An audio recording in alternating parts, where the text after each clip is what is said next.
From up here, the world seems small. We can sit together.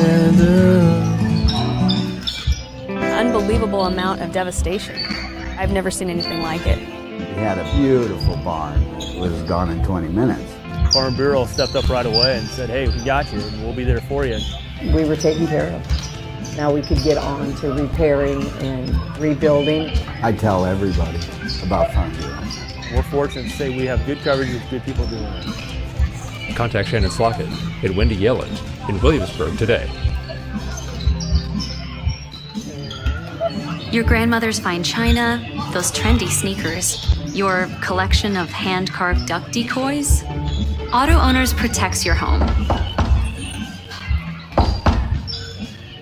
Because, well, somebody should. That's simple human sense.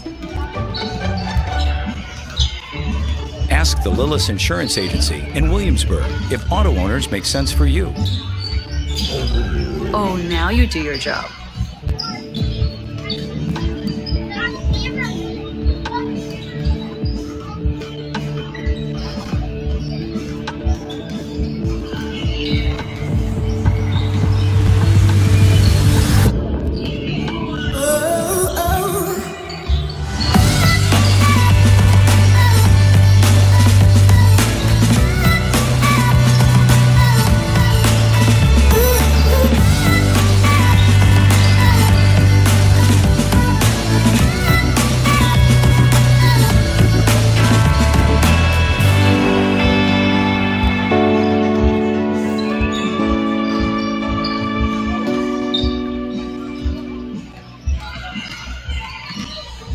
Ullman's Fine Home Furnishings has been turning ideas into beautiful homes for over 86 years.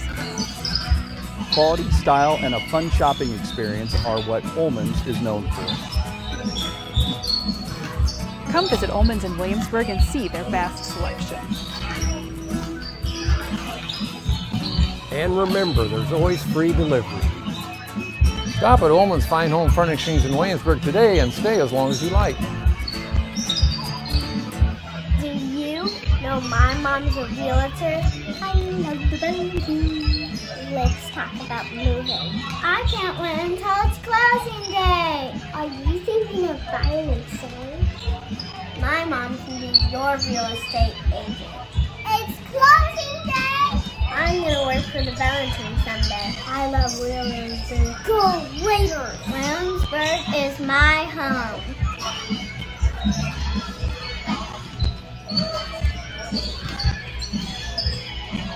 Ox Tap Room on the Square in Williamsburg is your place to grab a brew, gather, and have a good time.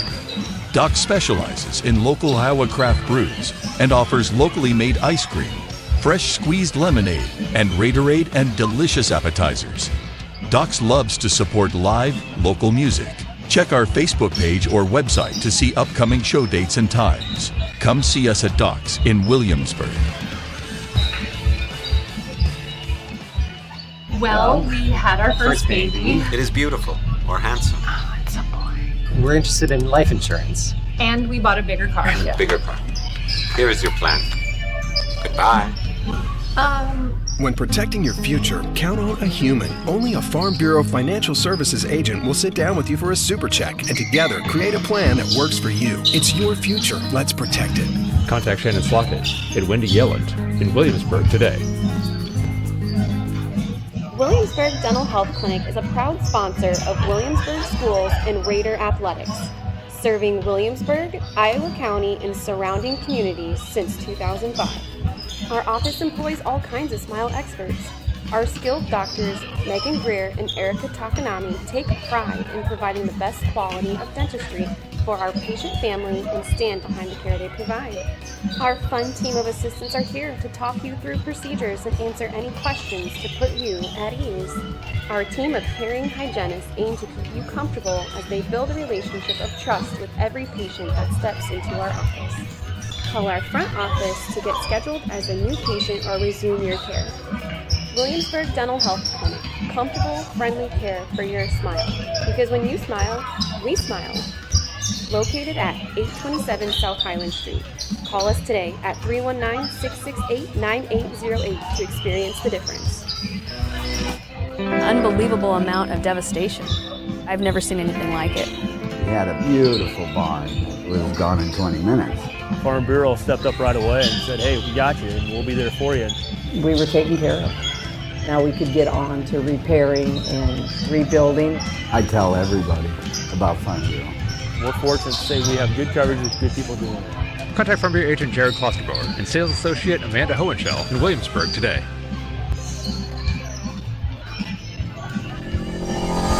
Come take my hand and see the world around you. The time is right, just let the lights surround you. And step by step you feel it coming alive. The feeling deep down inside and you've got nothing to hide. To reach the top you've gotta keep on moving. Don't let it stop, just gotta keep on moving. I know you're doing your best, you're stepping up from the rest. Just keep on passing the test and then you gotta Pain, hands, feet, it comes and goes. Neuropathy, pain strikes, and another drug or surgery just won't do. At least talk to Agape Chiropractic Laser Clinic for a consultation. It won't cost a dime. Agape has the only FDA-approved Class 4 therapeutic laser that just might be your answer. No drugs, no surgeries. Worth a call? Agape Chiropractic Laser Clinic. Call for a free consultation and start feeling better without drugs or surgery. Every home has a story, and for us, it's about the excitement on a young couple's face when they get the keys to their first home, or the happiness of watching a growing family purchase a home with a bigger backyard for their kids to roam. It's about the attention to detail of a new build and long-time dream finally taking off. And it's about the satisfaction of making the home buying process simple and smooth for a family looking to get back to their roots in the country. Apply in person or through the FTSB Mortgage Express app and let us help start your story. Come see us. Bellin Construction, Plumbing, Heating, and Air Conditioning has been a proud Raider supporter for over 30 years. Our family-owned and operated business also takes pride in serving the Williamsburg area and surrounding communities. Whether you need us for new construction, remodels, plumbing service calls, or HVAC replacements, we have the experience it takes to get the job done right.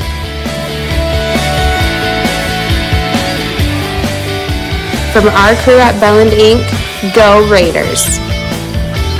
State coordinates of new land acquisition. Oh, well, you know that big oak tree that got struck by lightning? Negative. The barn with the funny cow mural? Negative. One-eyed scarecrow? Negative. Giant water tower? You're not from here, are you? I've never seen him. Robots don't know you. We do. Hey, how's your dad doing? For over 80 years, we've built relationships first and plans second. It's your future. Let's protect it. Contact Farm Bureau agent Jared Klosterboer and sales associate Amanda Hohenschel in Williamsburg today. Berg Insurance has been offering the Williamsburg community peace of mind for over 50 years. We are an independent agency representing many different carriers to custom fit your needs. Home, health, life, farm, crop, auto. We have you covered. Visit our website or give us a call today. Berg Insurance on the Square in Williamsburg. We can't think of a better place to call home. Let's go Raiders. Play Tater tough.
At you. You're so stupid and he wants to make you feel safe. See? No. Yeah. Come on, yeah, that worked.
Before we get started with our varsity game tonight, supporting our Red game tonight. The purpose of our Red game is to help bring awareness and raise funds for the American Heart Association. Heart disease is any heart condition that negatively impacts the function of the heart. With heart disease being the #1 cause of death in the United States, and also leading heart attack increase, we probably all have a story or person in our lives that connects us to heart disease. 2024 marks the 100th year of the American Heart Association. Through the help of our volunteers and supporters, together we've made significant advancements over this time. However, with new times come new challenges, for example, like growing prevalence of wasting among students, sedentary lifestyles, access to healthy foods, and inequities in healthcare. With over $5.7 billion invested in research, the American Heart Association is a leading nonprofit funding heart and stroke research, second only to the United States government. With your help tonight, you can help us forge us into the next 100 years of cardiovascular advancements and help us end heart disease and stroke for all. Tonight, please consider helping by making a donation, either by cash or check in our donation buckets at the concession stand or at the front gate, or by scanning the QR code on the flyers at the entrance area. All funds from these activities will go directly to the American Heart Association to fund life-saving research and life-changing education. We thank you in advance for the support you give tonight. At this time, I'd like to have Cindy Yonchek from the American Heart Association say a few words. Thank you. I'd like to start off tonight with what I like to call the issue moment. So if you have someone in your life who has been affected by cardiovascular disease or stroke, or if you have been affected by heart disease, can everyone stand up if you have someone you want to honor, either in memory of or your survivor? Stand up if you are a survivor or you know someone with heart disease that you want to honor. Handful of us. Anyone over here? Alright. So these are our why for why we support the American Heart Association each year. Like Nathan said, the association has donated over $5.7 million since the start of our organization. And in fact, just here in Iowa, we actually have 38 active studies that we funded. Is anyone here a Hawkeye fan?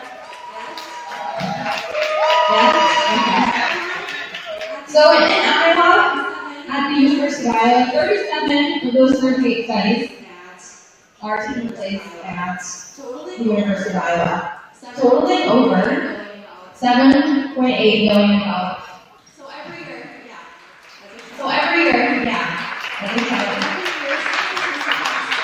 year, scientists across a broad array of disciplines look to our organization to help with other ideas. But unfortunately, the funding is just not there to support all of those ideas, which is why we need to. Research is an incredibly important pillar to continue our fight against cardiovascular disease and stroke. However, it's not the only way we serve our mission, which is to be a relentless force for a world of longer and healthier lives. So to ensure everyone has the opportunity, we also have to look at public health. 80% of a person's health outcomes is directly impacted by their environment. So for example, do you live closer to fast food restaurants, or do you live closer to a health market? Do you live in an area that supports a safe place for exercise? Do you live near public parks? These things impact our health directly and our opportunity to live a long, healthy life. So, I want to take a look at an example that I provided. In Des Moines, we did a study to see what the average life expectancy is for people at birth in different zip codes. In West Des Moines, the life expectancy was 82.7 years, but just 11 miles east in the East Village, the life expectancy is only 69.4 years. That's 13 years lost, just because of where they live in their zip code. 13 years lost is just too much. And that is why we do what we do as the American Heart Association. provide for equitable health resources. By helping the American Heart Association tonight, you are helping us fund life-saving research. You're helping us address nutrition security. You're allowing us to put new healthy early childhood policies into place, and you're connecting more families with this bill of hands-on CPR. Thank you so much for your support today.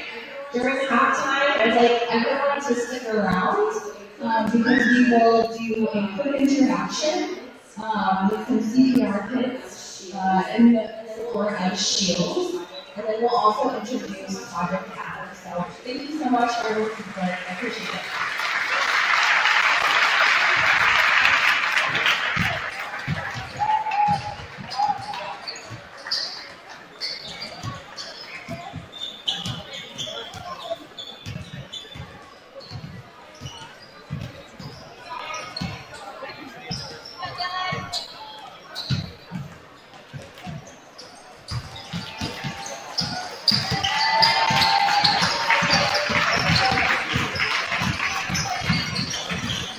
Good evening and welcome to the Williamsburg Raider Basketball on the Williamsburg YouTube channel. Wherever you are, whatever you're doing, thank you for taking some time for Williamsburg Raider Basketball. Joining me on the broadcast is Robbie Allison doing stats and running the video board. Tonight we have the Raiders hosting the 6th-ranked Marion Wolves, who come into the rack in second place in the WAMAC East with a record of 15-5 on the season, 13-2 in WAMAC play. The Raiders and Wolves are 12-12 all time, with the Raiders winning the last two, and the Raiders winning last season at 69-57 in Marion. The Wolves are on a 3-game winning streak, defeating Center Point Urbana, Mount Vernon, and Clear Creek Amana. Have won 6 of their last 7, 11 of their last 14, with their only losses coming to 4th-ranked Solon twice and 3rd-ranked Waverly Shell Rock. Since this is the last regular season home game for the Raiders, I thought it'd be fun to check out how my preseason predictions did and to announce my selections for all conference teams. Again, these are just my selections. I have nothing to do with the selections that will be made by the conference and the coaches. So taking a look at my predictions in regards to the standings, the biggest surprise team from my preseason predictions is the Benton Bobcats.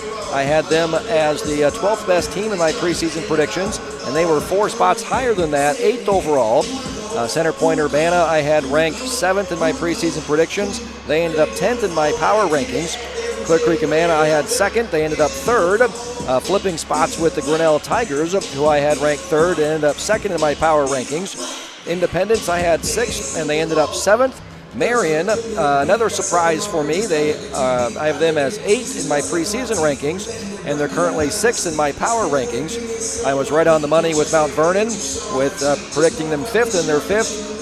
Solon 1st, South Tama 9th. Vinton Shellsburg, I was off 1 spot. I had them preseason at 11th, and they're 12th. West Delaware, I was off a spot, predicting them for 10th. And they're 11th in my power rankings, and I was right on the money on the Raiders, 4th in my preseason predictions, and they're 4th in my power rankings. Breaking it down by the divisions in the WAMAC East, I had Solon predicted for 1st. They're 1st in my power rankings, 1st in the conference in the WAMAC East. Mount Vernon I had 2nd.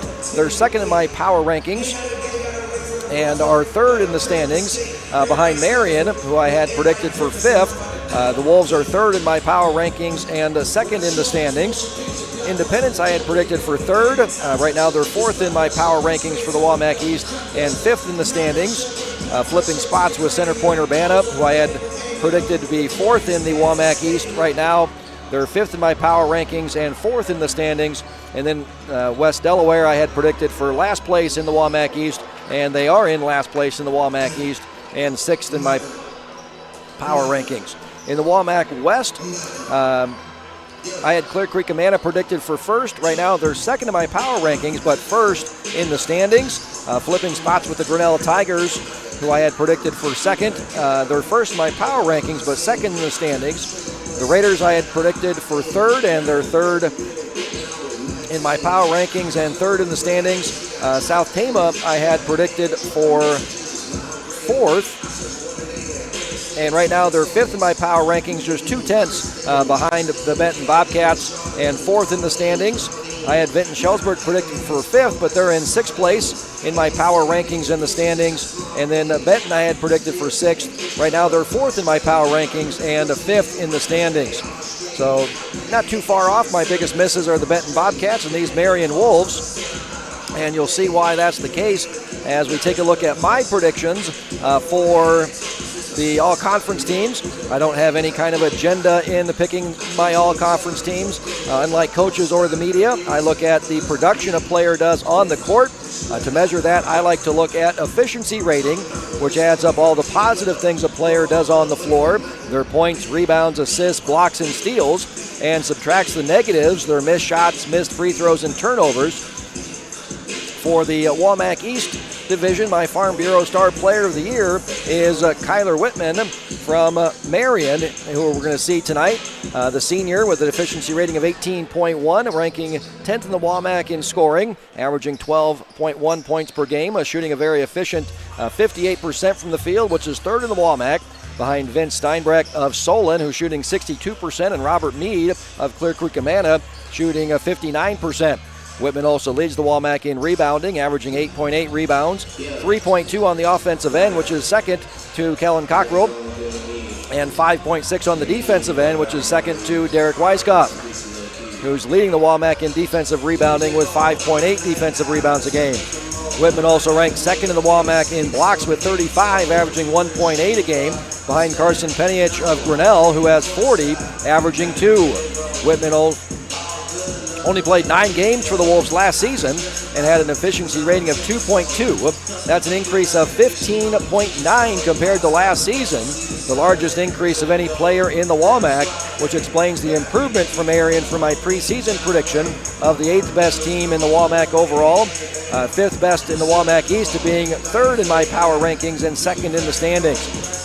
Vince Steinbreck of Solon is also on my first team all-conference, was second team all-conference last year, and has increased his production from last season's 10.5 efficiency rating to 17.9 this season, an increase of 7.4. Steinbreck increased his scoring from 9.3 points per game last year, shooting 46% from the field, 4 rebounds and 1.4 steals, to 14.4 points per game this season, leading the Walmack, shooting 62% from the field, ranking 9th in the Walmack in free throws made at 2.7, 5th in free throws attempted at 4.7, along with 5.7 rebounds, of which 54% come on the offensive glass, averaging a 3.1 offensive rebounds, ranking 3rd in the Walmack, ranking 9th in assists, averaging 2.9, and is averaging 2.5 steals per game, 2nd in the Walmack, behind Jake Beatty of Independence, who leads once again with 3.2 steals per game. 3rd on my first team is Solon senior Jake Benzing. Benzing was on my first team all-conference last season and repeats on the first team again this year. Last year, Benzing was 3rd in the Walmack in scoring behind Lobby and Derek Weiskopf of Williamsburg. And this year is 2nd in scoring to Derek Weiskopf's 20 points per game, averaging 17.6, ranking 2nd in the Walmack in field goals made, 3rd in field goals attempted, 3rd in three-pointers attempted, and 3-pointers made, and 6th in three-pointers attempted, shooting 37% from three-point range, which ranks 8th in the Walmack. Benzing also ranks 8th in the Walmack in defensive rebound rate, averaging 3.8 defensive rebounds. Independent senior Josh Beatty also on my first team, increasing his production by 3.8 from last season, doubling his scoring average from 7.2 to 14.1 this season, ranking 6th in the Walmack. Josh Beatty was 3rd in the Walmack in steals last season at 2.1 and 3rd in the steals again this year at 2.3. Also on my first team is a sophomore Cooper Grimm from Center Point Urbana, averaging 11.2 points per game, 3.3 assists, which ranks 7th in the Walmack and ranks 3rd in assist rate. Junior Joe Briesmeister from Mount Vernon is also on my first team, ranking 7th in the Walmack in free throws made, 8th in free throws attempted, shooting 71% from the charity stripe. Briesmeister also ranks 8th in the Walmack in offensive rebounding, averaging 2.2 a game, 5th in defensive rebounds at 4, and 6th in total rebounds. Also on my first team, rounding out the first team, is senior Jake Beatty, also of Independence, twin brother, to Josh. Was on my second-team all-conference last year, and once again leads the WAMAC in steals, leading the WAMAC last season at 2.5 and is averaging 3.1 steals this year. Ranks 10th in the WAMAC in assist, averaging 2.9. Seniors Joe Romberg and Jackson Kutcher of Mount Vernon would also be on my first-team all-conference, but they have not played in 75% of their team's games, which is the normal minimum percentage for games played to qualify for postseason awards. Both Kutcher and Romberg were on my first-team all-conference last season. On my second team, I have Austin Goodrich, senior from Marion, who we're going to see tonight, who ranks 6th in the WAMAC in three-pointers made. Ryan Stiegelmeyer of Solon, Garrick Turner of Solon, Jordan Fisher of these Marion Wolves, who ranks 5th in the WAMAC in assists, averaging 3.6, and 10th in steals, averaging 1.7. Kellen Haverback, sophomore from Mount Vernon, who ranks 8th in the WAMAC in three-pointers made at 1.9, 4th in three-pointers attempted at 6.5, 7th in the WAMAC in steals, averaging 1.8, and ranks 4th in steal rate. Kyle Williams, senior from Independence, and Keegan Jackson, the senior from West Delaware, who's shooting a 38% from three-point range, taking 63% of his shots from behind the arc for an effective field goal percentage of 58%, which ranks 4th in the WAMAC, also ranks 4th in the WAMAC in blocks with 1.3. The Ullman's Furniture Bench Player of the Year. Whether you're looking for a bench or furnishing a large home or an efficiency condo, you're sure to find something that fits your needs at Ullman's Furniture, is senior Brett White of Solon. Kenneth Covington of Center Point Urbana started exactly 50% of the Storm and Pointers games. If he does not start the last couple of games, he will be my selection for the Ullman's Furniture Bench Player of the Year, as the usual rule that a player has to start less than half of his team's games. Not that I'm trying to, but every team is represented either on my first or second all-conference teams, with Solon leading the way with 4, Marion with 3, Independence with 3, Mount Vernon with 2, Center Point Urbana, and West Delaware with 1. For the WAMAC West, my first team and the WAMAC West Player of the Year is back-to-back-to-back WAMAC West Player of the Year, Derek Weiskopf, as he's leading the WAMAC in scoring, averaging just over 20 points a game, leading the WAMAC in field goals made, 2nd in field goals attempted, 9th in three-pointers made, 5th in three-pointers attempted, 5th in free throws made, 9th in free throws attempted, 9th in offensive rebounding, 1st in defensive rebounds, and 3rd in total rebounding, 6th in assist rate, since he can assist on his WAMAC leading 7.5 field goals made. Also on the first team is Ryan McElrath, junior from Grinnell, who ranks 4th in the WAMAC in scoring, 3rd in free throws made, field goals made, 9th in field goals attempted, shooting a very efficient 55% from the field, ranking 4th in the WAMAC. Leads the WAMAC in free throws made at 3.7 and free throws attempted at 6.3. Also ranked 7th in offensive rebounding, averaging 2.3 offensive rebounds a game, and 3rd in blocks with 26, averaging 1.4 blocks a game. Hayden Hardy of Clear Creek Amana is also on my first team for the WAMAC West, ranking 9th in the WAMAC in scoring, 7th in field goals made and field goals attempted, 6th in free throws made and 7th in free throws attempted, 7th in defensive rebounds and 10th in total rebounding, 3rd in assists, 8th in assist to turnover ratio, and 7th in steals. Also on my first team is Williamsburg senior Kellen Cockrell, who was on my first team all-conference last year and improved by +3 efficiency rating this season. That's 60 more positive points of production compared to last year. Kellen shooting a very efficient 52% from the field, which ranks 5th in the WAMAC, and leads the WAMAC in offensive rebounding with 3.5 offensive rebounds, 6th in defensive rebounding, and 2nd in total rebounds to Kyler Whitman of Marion. Kellen also ranks 7th in blocks with 17, averaging a block a game. Carson Peniich of Grinnell ranks 9th in the WAMAC in offensive rebounding, 4th in defensive rebounds, and 5th in total rebounding, and is leading the WAMAC in blocks with 40, averaging 2 blocks a game. Andrew Rotzel was a second-team all-conference last year on my predictions with a 9.8 efficiency rating, improving to a 14.5 this season, an increase of 4.7.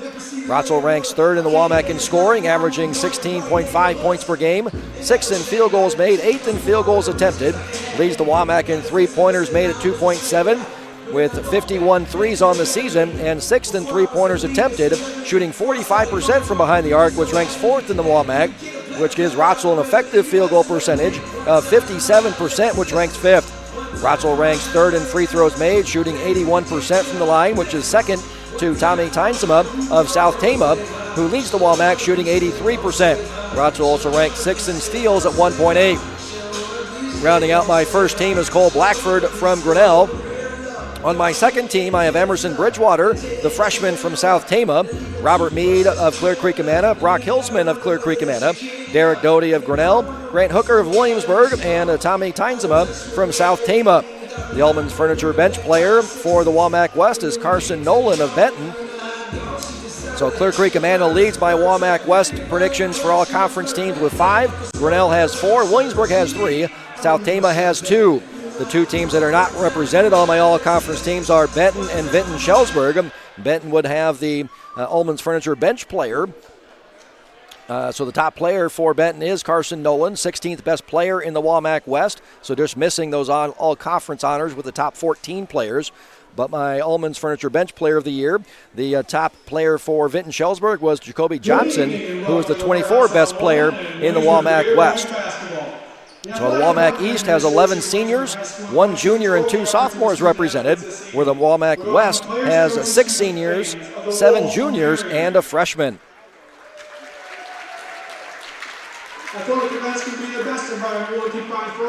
So let's send it down to PA announcer Nathan King for the starting lineup, sponsored by the Sundown. If you're looking for starters, a main course, or good beverages, stop on down to the Sundown. No matter when you'll visit, you'll enjoy great food and great company. Visit the Sundown Bar and Grill today to see what all the hype is about. AC number 3, Jordan Fisher. AC number 5, Josh Nolan. A-Junior number 10, Grayson Kirsch. And A-Senior number 34, Tyler Whitman. Marion is coached by Pete Messman, assisted by Nick Joyce and Ellis Page.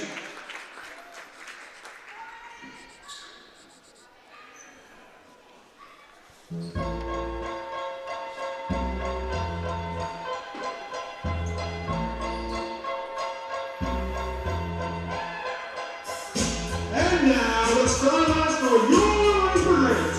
First, a 5'12" senior, number 4, Clayton Stackley.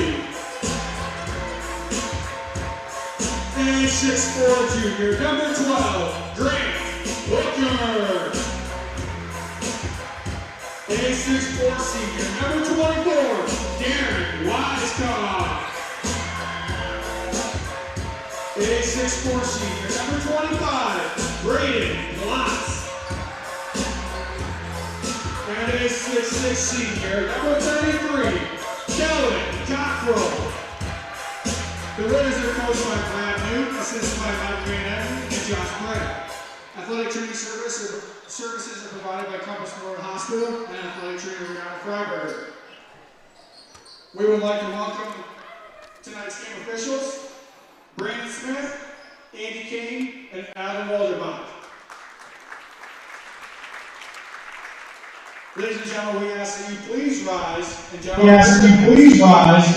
remove your hats for the playing of the national anthem.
There is a silver Dodge Caliber, license plate Iowa County with DSF 174. Your lights are on. Touchdown Simon James. Places for ESF 174. Let's take a look at the uniforms for the teams tonight, sponsored by Elite Sports. If you want your team to look its best, Elite Sports is a custom print printing and embroidery company that's working with over 150 high schools and colleges in Iowa. They focus on athletics, but print for any business or occasion. Screen printing, embroidery, awards, and trophies, and custom artwork. At Elite Sports, their team of skilled in-house artists are available to assist with all of your needs. So the Wolves winning the tip in the Road Reds with the yellow Marion across the chest, yellow numbers.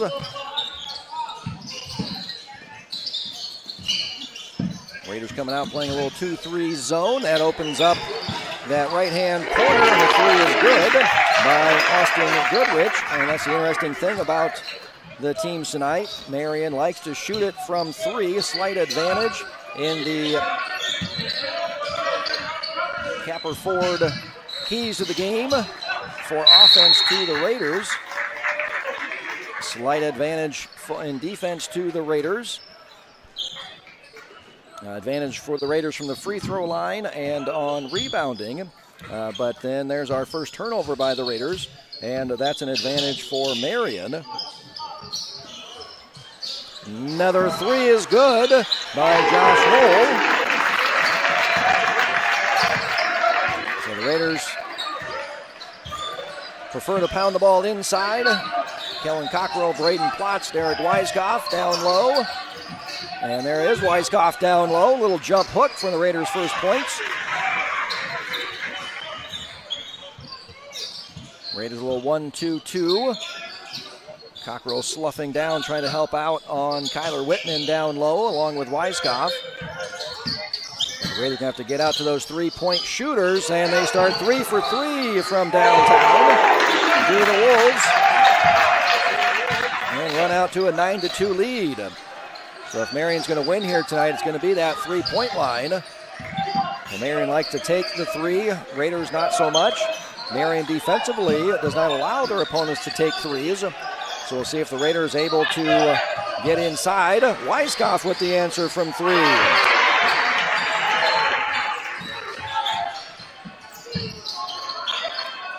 Walking into the lefty jumper, no good by Kirsch. Rebound taken away by Cockrell. There's the first miss.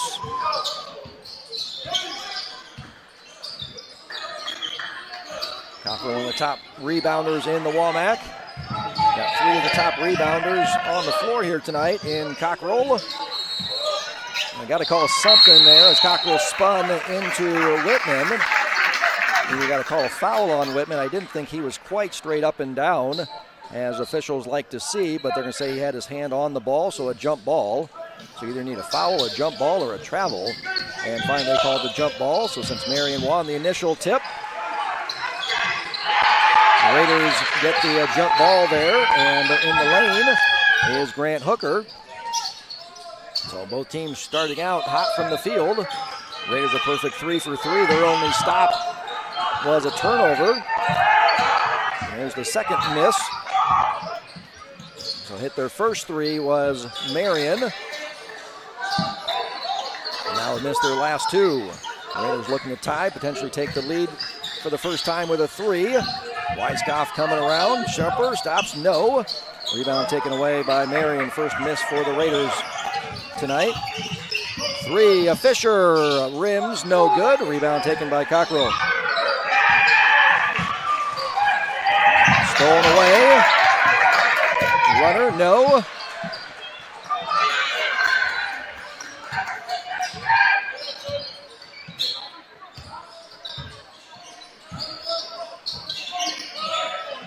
Cockrell on Whitman, spins, misses, gets his own rebound, puts it back up and in. He's the first guy to know that wasn't going to make it, and we're all knotted up at 9. So that'll be the interesting matchup. Cockrell against Whitman. Right now the Raiders playing that 1-2-2 zone, trying to hit Goodrich on a back cut, stolen away. First turnover there by Marion. Weiskopf on the drive, all the way off glass and good.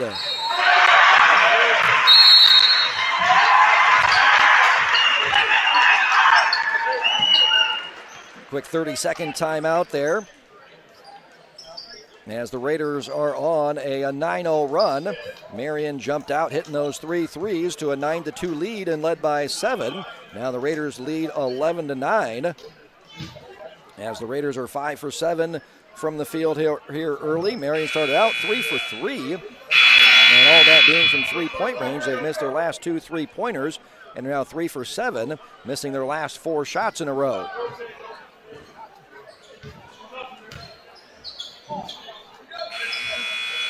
We'll see if the length of the Raiders in that 1-2-2 zone able to get out and guard those 3-point shooters.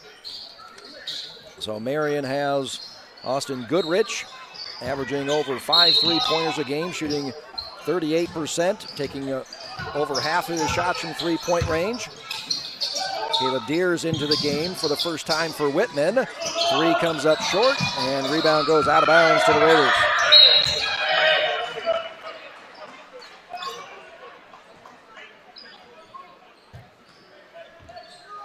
Bryson Weegan in for the Raiders, first sub, along with Simeon Armbrecht.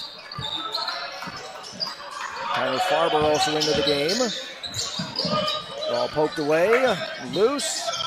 Back to Armbrecht. Hits a cutting Cockrell, and he throws it down. 11-0 lead by the Raiders. Turn that scramble into a dunk. 13-9 Raiders lead, 11-0 run. Down low, kicked out to Kirsch on the drive. And going to call him for a walk. Teams now even at 2 turnovers apiece. Tate Ray checks into the game. Marion rotates a number of players in and out. So Raiders typically play man-to-man, going into a 1-2-2 zone so far early in this one. And Marion has been playing man-to-man defense so far. Weiskopf down the left block. Fadeaway jumper is good. 15-9, 13-0 run by the Raiders. Hooker thought about going for the steal there. Reach in, going to be called on Cockrell as they're trying to get down low to Deers.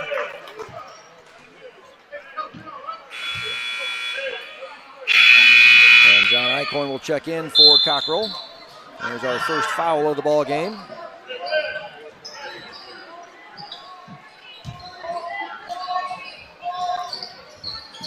Raiders back to their typical man-to-man, it looks like, on this possession here. Ball swung around in the left-hand corner. Cutting was Kirsch, but coming away with the rebound is Ray. He kicks it over to Fisher for 3. Puts an end to the Raider run. Weiskopf looking for the answer. That's off back iron, no good.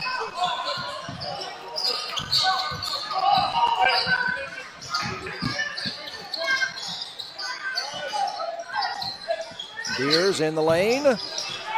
Comes up short. Poked away by Fisher. And it's off Weiskopf, out of bounds.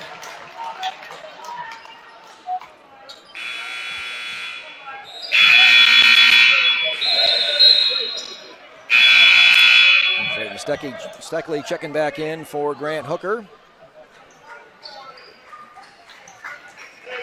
Raiders with 2 starters on the floor, 3 reserves.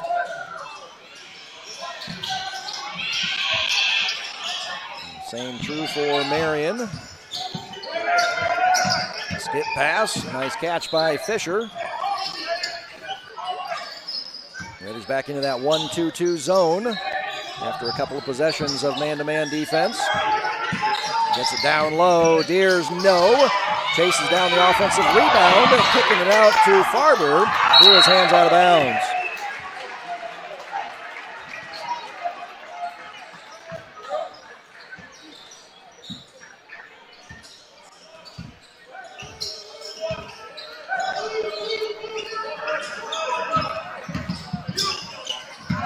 This time Marion drops into a 2-3 zone. First time we've seen that out of them. They've been man-to-man all throughout.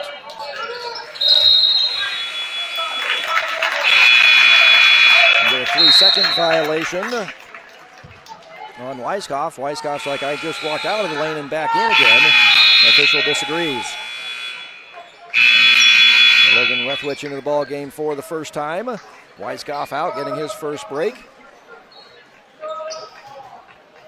So Steckley, Plotz, Rethwich, Hooker, and Eichhorn. The 5 on the floor for the Raiders. In that 1-2-2 zone. Whitman in the middle, looking to kick it out to the left-hand side to Ray. Deflected out of bounds. Whitman's like, I should have shot that. So that's what Marion does. They space the floor with three-point shooters all around. Let Whitman work inside. Almost stolen away by Hooker. Three-point attempt. Comes up short. Rebounded by Eichhorn.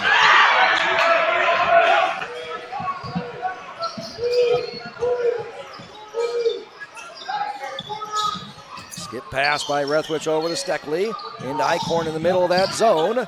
Back out to Rethwich. And going to call him for a travel.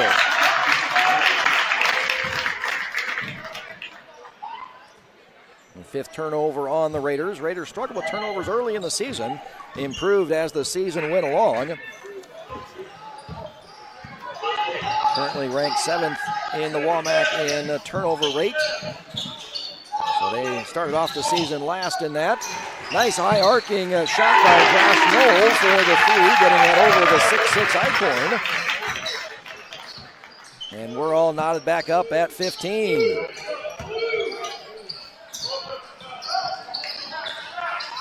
Steckley needs some help. Trying to find Hooker. Fans want to travel there on Goodrich on the drive to the basket. And didn't get the call. Rethwich from the left-hand corner. His 3 is good.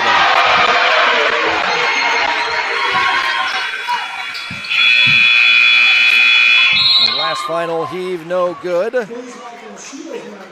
Please welcome Shield members to the floor in their t-shirt game. And also, please consider donating at this time as student council members of the American Heart Association buckets.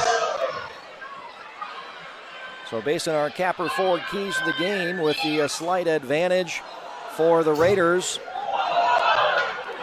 On the offensive end, slight advantage for the Raiders on the defensive end. Advantage for the Raiders in rebounding, as they're the best offensive rebounding team in the WAMAC. And best defensive rebounding team in the WAMAC. Of course, right behind them is Marion. And slight advantage for the Raiders from the free throw line. The turnover, capper forward key of the game, goes to Marion. So I'm predicting a very close 58-54 Raider victory here tonight at the rack. And after the first quarter, we got a close 18-17 game so far. So last year, the new rule change in high school basketball was the 35-second shot clock. We saw possessions jump from 59.1 previous to the shot clock. And in the first year of the shot clock, they went up to 62.4, an increase of 3.3. This year, teams are averaging 61.3 possessions, down 1.1 possessions from last season. Clear Creek Amana playing at the fastest pace in the WAMAC, averaging 67 possessions. Center Point Urbana is at the slowest pace. 3 attempt in the corner, no good after a couple of bounces. Rebound taken away by Cockrell. And Marion falls back again into that 2-3 zone that they started playing late in the first quarter. One dribble by Weiskopf to collect himself, and he puts it up and in. Raiders extend their lead to 3, 20-17. Whitman in the middle of that zone, kicks it out. Lefty jumper by Knoll is good again. We're all knotted back up at 20.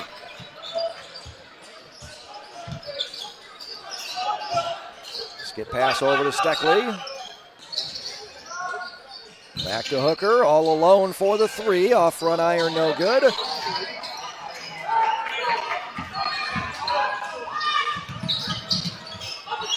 Skip back to Knoll again. Lefty jumper, he's good again. Marion goes back in the lead. First lead since they led 9-7 was the last lead that Marion had. The Raiders ran out to a 6-point lead, 15-9, as the Raiders had a 13-0 run after that 9-7 lead.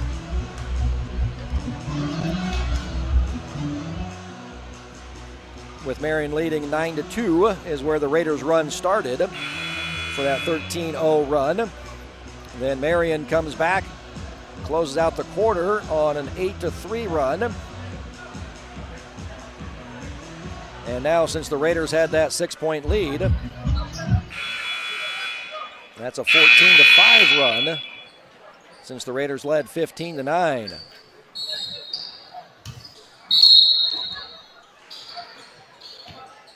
So now extending that zone into a 1-2-2 full court pressure. Raiders no problem breaking that, and they fall back into that 2-3 zone. Plots there in the middle of that zone. That's one way to attack it. Get the ball into the middle. The defense then collapses. Weiskopf down on the block. Skip pass out to a Hooker. His three is good. They're all knotted up at 23. That's what happens. You get that ball into the middle. The defense has to collapse that, gets those open shooters. Hooker hitting the three. So Hooker and Weiskopf, the top 3-point shooters for the Raiders. Nice pass, nice cut by Kirsch. Marion back in the lead, 25-23. Weiskopf turnaround jumper, off back iron, no.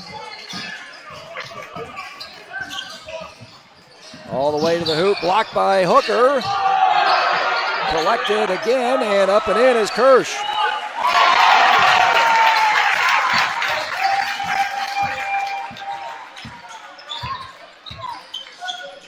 27-23, Wolves by 4. Their largest lead so far has been 6. Over to Steckley in the right-hand corner. His three. Off back iron, no. Rebounded by Cockrell. Kicks it out to Hooker for a three. Off back iron, no. Rebound taken away by Kirsch. And Marion will pull it out.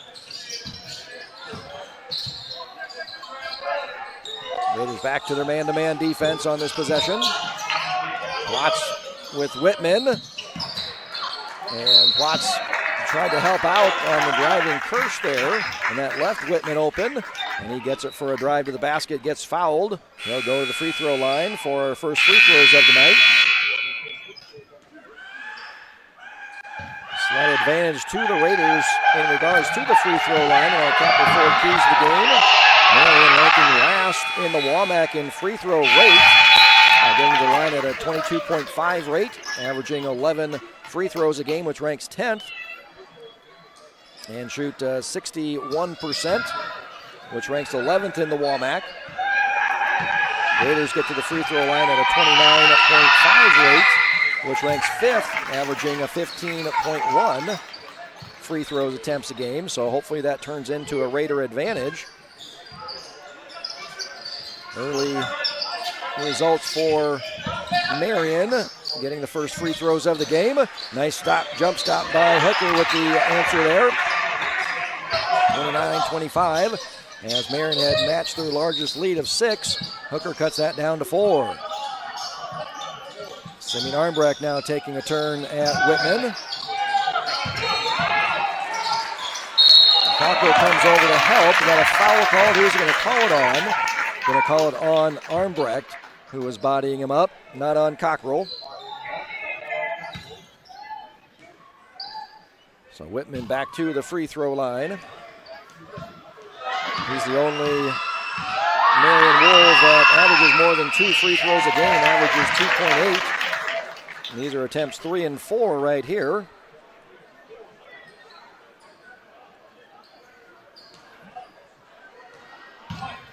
And shooting 62% on the season. And here's a perfect 4 for 4. Marion again matching their largest lead of 6. 31-25. Into Weiskopf in the middle of that zone, turns and hits. That's what's really effective against that zone defense. If you have a shooter flashing into that middle, they can just turn and fire. Stand still. Three comes up short. Weiskopf for three. Rims in and out.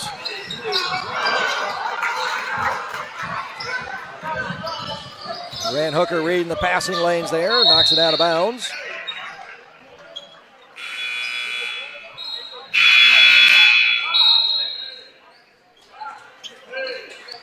Tyler Farber, sophomore, checks back in for Marion. Kirsch, Goodrich, Fisher. Along with Farber and Whitman, the five on the floor for the Wolves. Just getting off before a 5-second call. Another offensive rebound there, but it rims out on Kirsch. And quickly back down the floor is Weiskopf. Down to a 2-point lead for the Wolves, 31-29. Three by Goodrich, rims no. Nice box out. Norwegian with the nice defensive board. Weiskopf, stop, jump, no. Rebound by Cockrell.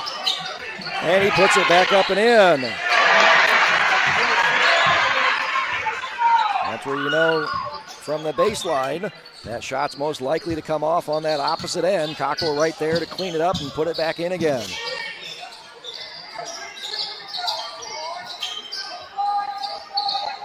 Whitman hands off to Kirsch, and he travels. Picked up that pivot foot before he got the ball on the floor. First turnovers for Marion here in the second quarter. Fourth of the game. Raiders so far with 5, all in the first quarter. Have not turned the ball over yet in the second quarter.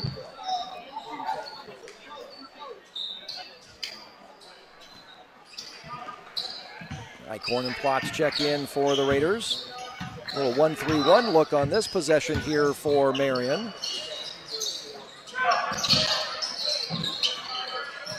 Almost stolen away, and you get a foul called on Kirsch on the reach.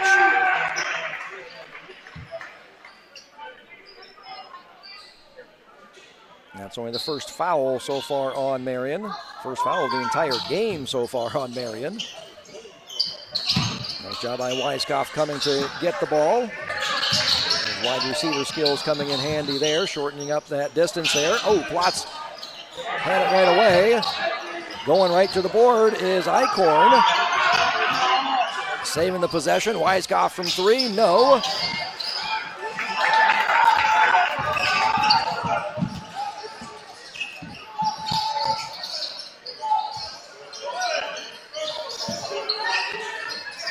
Whitman being guarded by Plotz.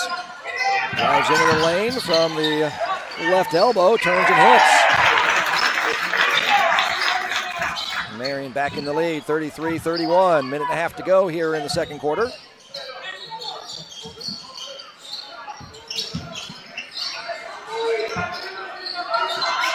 That's where shots can come against that 1-3-1. Weiskopf, no. Plotz tried to put it right back up again instead of coming down and collecting himself.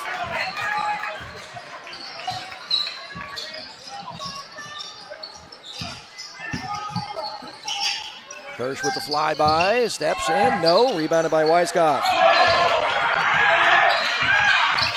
Raiders chance to tie, take the lead. 1 minute left to go in the first half. Looking for Weiskopf on the back cut, off his hand, out of bounds. First turnover by the Raiders in the second quarter. Whitman will take a break as Caleb Deers checks in. Swap 1-6-6 for another 6-6. As do the Raiders. Cockrell coming in for Eichhorn. Plotz taking Deers though.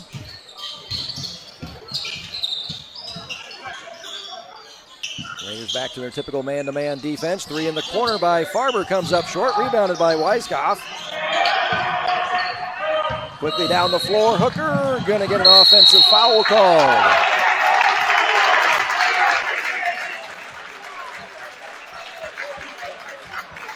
Third team foul on the Raiders. First personal on Hooker.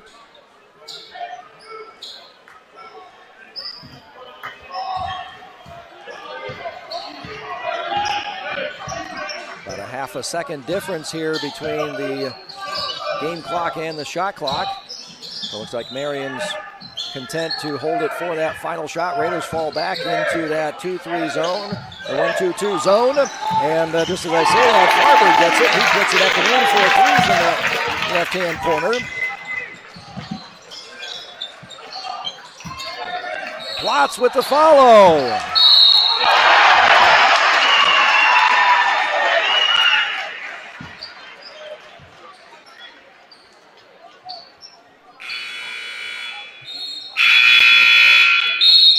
Plotz will get the and one for the old style three-point play. See if he can match the three there by Marion. Still 5.6 left, plenty of time.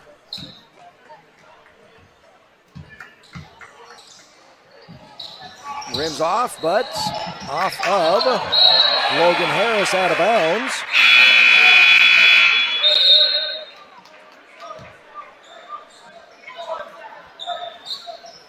So Raiders 4.4 left, chance to cut the lead down to one or potentially tie it with a three. Looking for Weiskopf in the middle. He puts it in. Nice inbounds pass. Weiskopf catches, keeps it nice and high, goes right up with it. So Raiders led by one at the end of the first quarter, and Marion leads by one at halftime. Raiders led 18-17 at the end of the first quarter, and now Marion leads 36-35 heading into halftime. So we'll send it over to Robbie Allison for some messages from our sponsors. From up here, the world seems small. We can sit together. Unbelievable amount of devastation. I've never seen anything like it. We had a beautiful barn that was gone in 20 minutes. Farm Bureau stepped up right away and said, hey, we got you, and we'll be there for you. We were taken care of. Now we could get on to repairing and rebuilding. I tell everybody about farming. We're fortunate to have good. Contact Shannon Slockett and Wendy Yelland in Williamsburg today. And we also have Dr. Ian Long with the University Your grandmother's fine china, those trendy sneakers, your collection of hand-carved duck decoys. Auto Owners protects your home.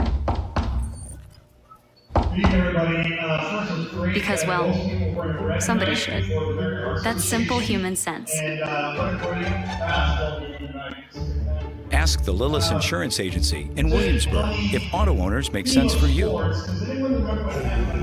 now you do your job. 2023.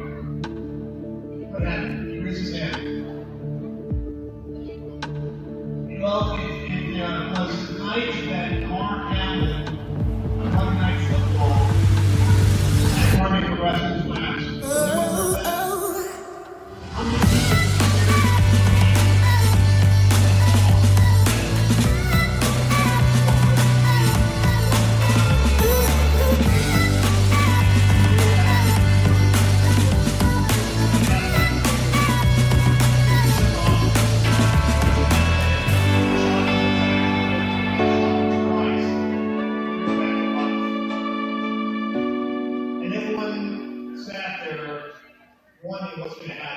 Ullman's Fine Home Furnishings has been turning ideas into beautiful homes for over 86 years.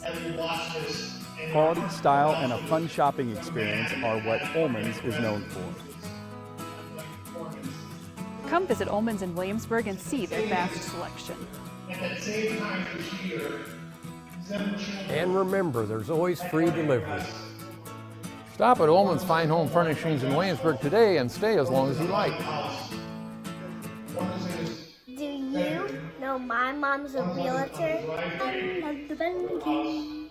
Let's talk about moving. I can't wait until it's closing day. Are you thinking of buying and selling? My mom can be your real estate agent. It's work for the Bella team someday. I love Williamsburg. Go Raiders! Williamsburg is my home. Because much of what happens doesn't happen in front of them, football, it happens all around us. Doc's Tap Room on the Square in Williamsburg is your place to grab a brew, gather, and have a good time. Doc specializes in local Iowa craft brews and offers locally made ice cream, fresh squeezed lemonade, and Raiderade and delicious appetizers. Doc's loves to support live, local music. Check our Facebook page or website to see upcoming show dates and times. Come see us at Doc's in Williamsburg. Well, we had our first baby. It is beautiful or handsome. Oh, it's a boy. We're interested in life insurance. And we bought a bigger car. Bigger car. Here is your plan. Goodbye. When protecting your future, count on a human. Only a Farm Bureau Financial Services agent will sit down with you for a super check and together create a plan that works for you. It's your future. Let's protect it. Contact Shannon Slockett and Wendy Yellett in Williamsburg today. Williamsburg Dental Health Clinic is a proud sponsor of Williamsburg Schools and Raider Athletics, serving Williamsburg, Iowa County, and surrounding communities since 2005. Our office employs all kinds of smile experts. Our skilled doctors, Megan Greer and Erica Takanami, take pride in providing the best quality of dentistry for our patient family and stand behind the care they provide. Our fun team of assistants are here to talk you through procedures and answer any questions to put you at ease. Our team of caring hygienists aim to keep you comfortable as they build a relationship of trust with every patient that steps into our office. Call our front office to get scheduled as a new patient or resume your care. Williamsburg Dental Health Clinic. Comfortable, friendly care for your smile. Because when you smile, we smile. Located at 827 South Highland Street. Call us today at 319-668-9808 to experience the difference. Unbelievable amount of devastation. I've never seen anything like it. We had a beautiful barn that was gone in 20 minutes. Farm Bureau stepped up right away and said, hey, we got you. We'll be there for you. We were taken care of. Now we could get on to repairing and rebuilding. I tell everybody about Farm Bureau. We're fortunate to say we have good coverage with good people doing it. Contact Farm Bureau agent Jared Klosterboer and sales associate Amanda Hohenschel in Williamsburg today.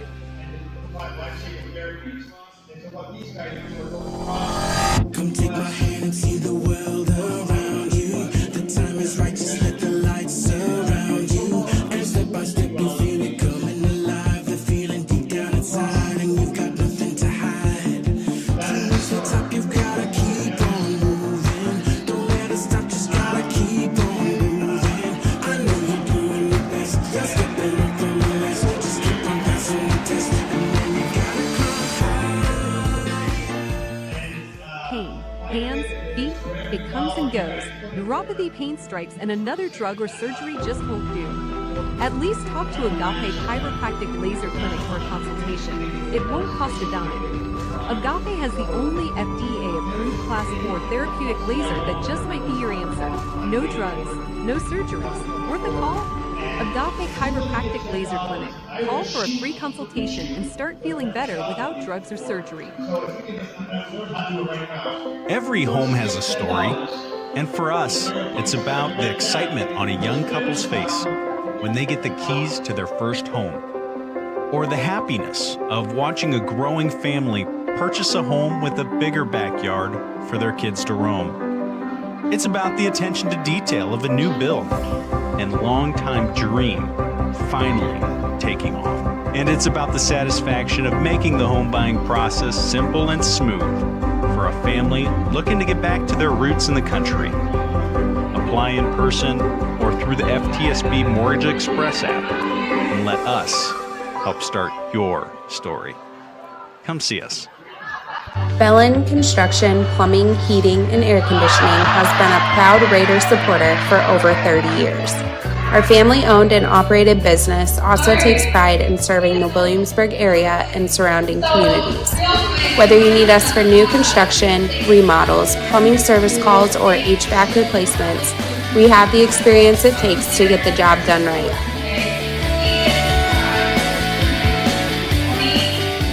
From our crew at Belland Inc., go Raiders! State coordinates of new land acquisition. Oh, you know that big oak tree that got struck by lightning? Negative. The barn with the flying cow mural? Negative. One-eyed scarecrow? Negative. Giant water tower? You're not from here, are you? I've never seen him. Robots don't know you. We do. Hey, how's your dad? For over 80 years, we built relationships first and plans second. It's your future. Let's protect it.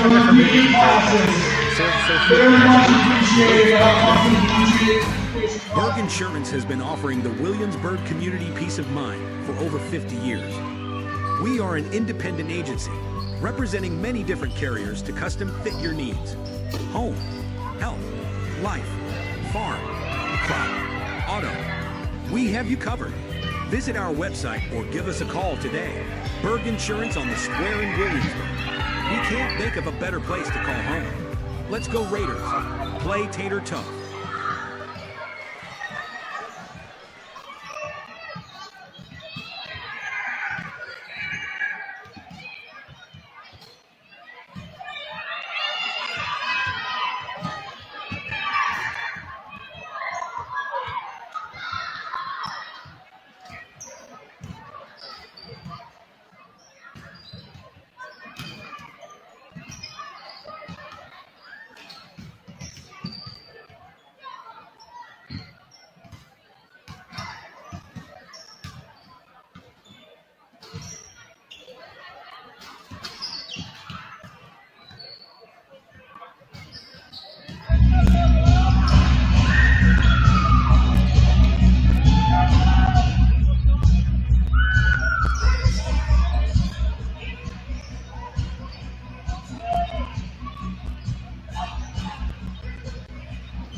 Let's take a quick look at the first half numbers. In the first half, Marion shot 13 of 29, 45%, slightly above their season average of 42%, which ranks 5th in the WAMAC. But they took 17 shots from three-point range. 17 of those 29 shots came in ranked 4th in the WAMAC, taking 45% of their shots from three-point range. Averaging 22 three-pointers, they've taken 17 in that first half, going 8 for 17, 47%.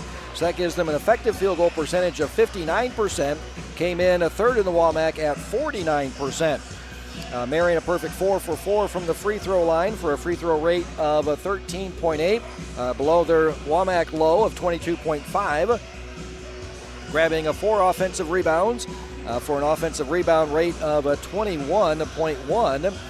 Which is below their season average of 34.7 and below what the Raiders have allowed their opponents, which ranks first in the WAMAC at 23.8. Marion only turned the ball over 4 times for a turnover rate of 12.4.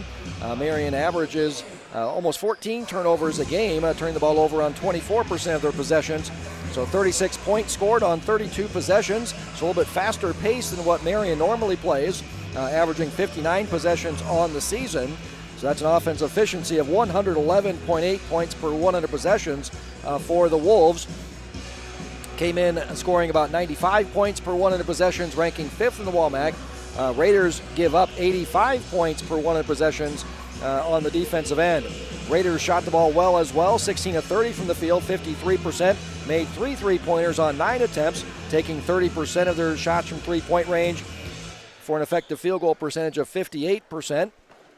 Only got to the free throw line 1 time. Had 6 offensive rebounds, collecting 43% of their misses, which is right at their WAMAC leading average of 44%.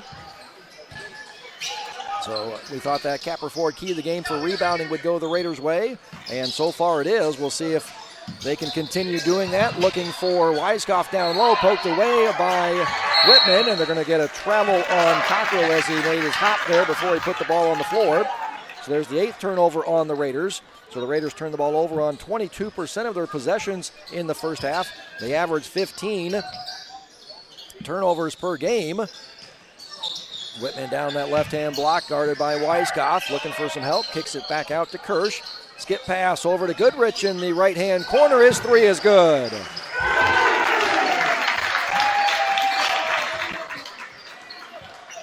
Just the way the first quarter started was Marion hitting threes. Raiders fell back into that 1-2-2 zone defense. Another turnover by the Raiders. Oh, losing it, going up. Oh, Steckley doesn't grab it, but stolen away by Hooker. Weiskopf down the floor. He drives, and the rim is in. And back and forth with the turnovers there. So Raiders back in that 1-2-2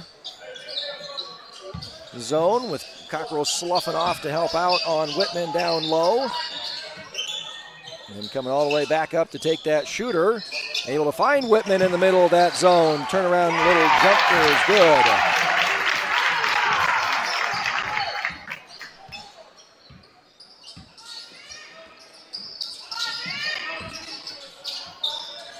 And Marion falling back in that little 2-3 zone.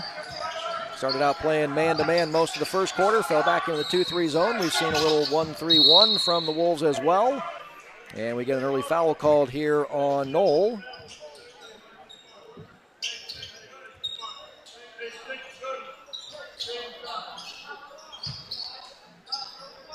Very few fouls called so far in this game here, so we'll see if that plays a role down the stretch.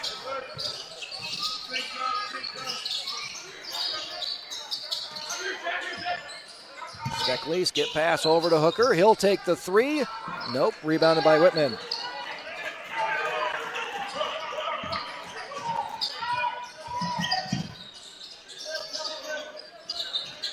The same starting five for both teams. You're going to get a kick on the pass into the corner for Goodrich. 24 on the shot clock. So this is where we've seen teams struggle with that shot clock. Is when they have to reset on an inbound like this. But no problem here for Marion. Putting up the three is Goodrich. Unable to control the rebound. That'll go out of bounds to Marion.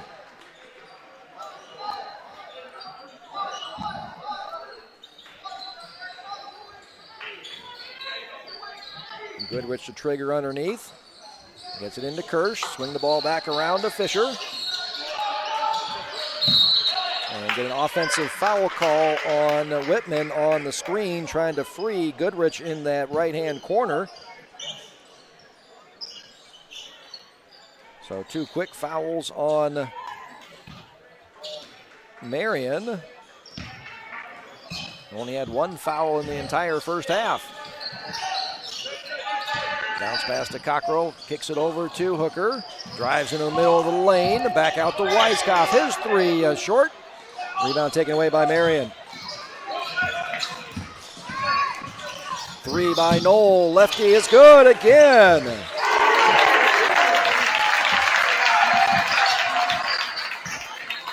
Largest lead of the night for Marion, 44-37, 7-point lead.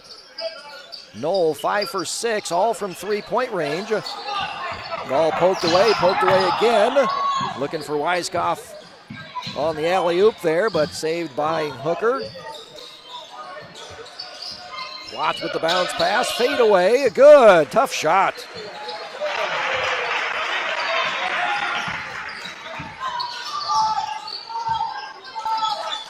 (44-39), Raiders down by 5. 3 again, rims in and out for Fisher. Rebound taken away by Plotz. Hooker steps in just inside of the 3-point line, and he hits the long two. Raiders on a mini 4-0 run after that 7-point lead. Cuts it down to 3, a 44-41. Poked away. Stolen away by Hooker. He drives on Kirsch, and he puts it in. And a foul on Kirsch. Nice job sticking with that by Hooker. A little 50-50 on the poke away. He stayed with it, got the steal, took it to the basket, and gets the foul.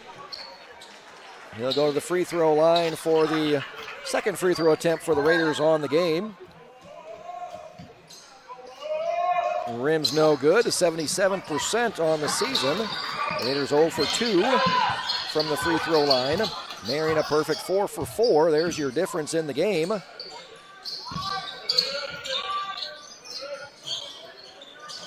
Raiders back to man-to-man defense on this possession. Lefty three by Knoll. Finally misses one. And looking for the home run pass, not there.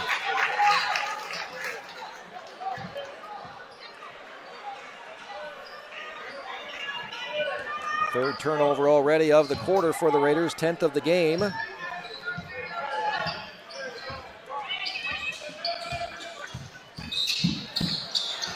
little extra step there as he was coming up. Fourth turnover, seventh turnover of the second half, both teams combined. Fourth on Marion, Raiders with 3. Little 1-3-1 action looking here by Marion. Skip pass over to Hooker, he drives, skips it back to Rethwich, his 3. Short, rebounded by Weiskopf. On the offensive glass, he's fouled.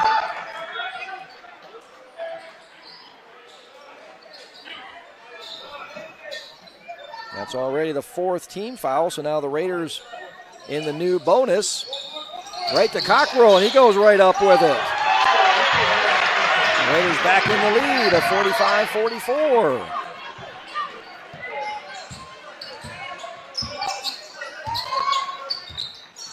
That's an 8-0 run by the Raiders. Runner, long, no. Rebound taken away by Weiskopf.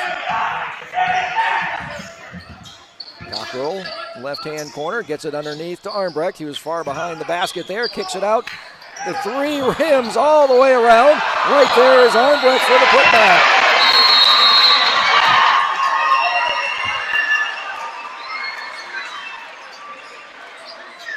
(47-44). Raiders now up by 3. We're down by 7. So the Raiders now on a 10-0 run as Marion led 44-37. Raiders have flipped the script, 47-44. And again, it's Marion doing it from outside, the Raiders from inside. Raiders 0 for 4 here in the third quarter from 3-point range, which means they're a perfect 6 for 6 from 2-point range, 6 for 10 so far here in the quarter. Marion is a 4 for 7, 2 for 5 from 3-point range. So just like the first half, and just like we thought with our Capper Ford keys to the game, it'd be the Raiders doing it inside and Marion doing it outside. Marion came in averaging 45% of their shots from 3-point range, which ranks 4th, ranking 2nd in total 3-pointers, averaging 22.4 3-pointers per game. And they're putting up the 3s here tonight. Marion 2nd in not allowing their opponents to shoot 3s.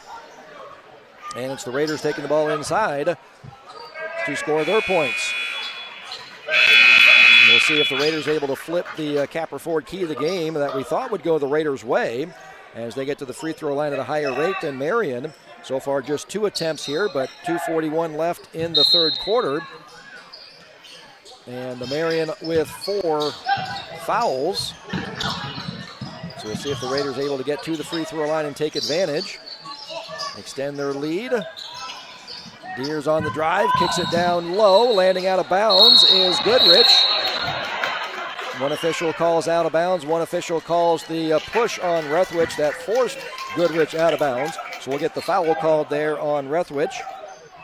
That's the first personal foul. And the first team foul on the Raiders for the quarter. Tough shot there by Knoll. Not only is he hitting from 3-point range, he's hitting from 2-point range. Armbrecht, short, rebound taken away by Marion. And tipped out of bounds by Rethwich off the official. That'll stay with Marion. Raiders come in with Weiskopf, Plotz, and Eichhorn for Rethwich, Armbrecht, and Cockrell.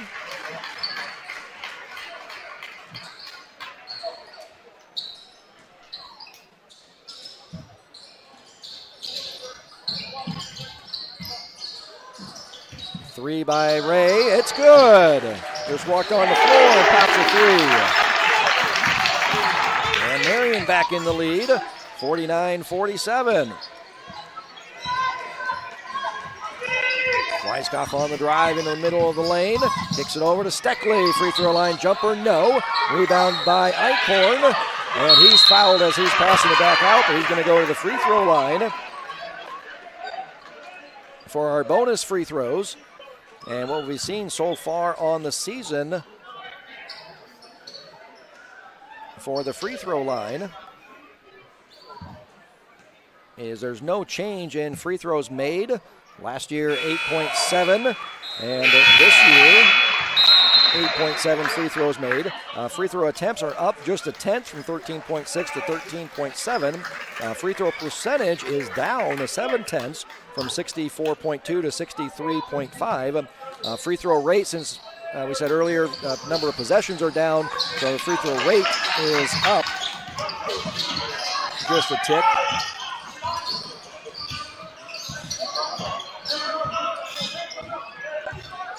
Eichhorn splits the pair, 49-48. Marion up by one. Deers against Plotz, kicks it out. Coming around is Ray again. No, rebounded by Plotz.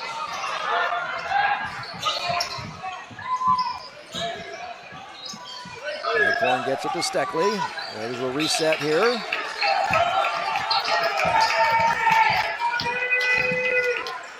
Now Weegen at the top. Man-to-man defense this possession for Marion. Played that most of the first quarter. Watts after the attempted steal by Deers. Weiskopf skip pass over to Weegen in the left-hand corner. His three is good. There's the first three-point make for the Raiders in the second half. And the Raiders hop back into the lead of 51-49.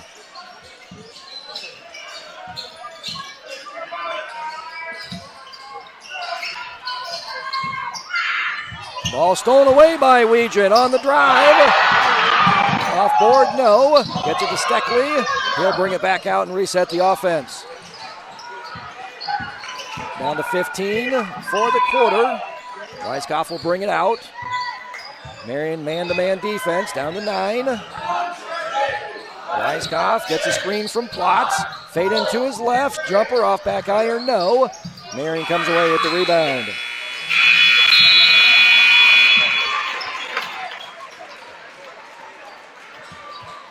We'd like to thank the American Heart Association and short and talk to us about this game. One last thing, we're speaking out with people who come through the crowd. If you're involved in a donation, we appreciate the American Heart Association. Thank you.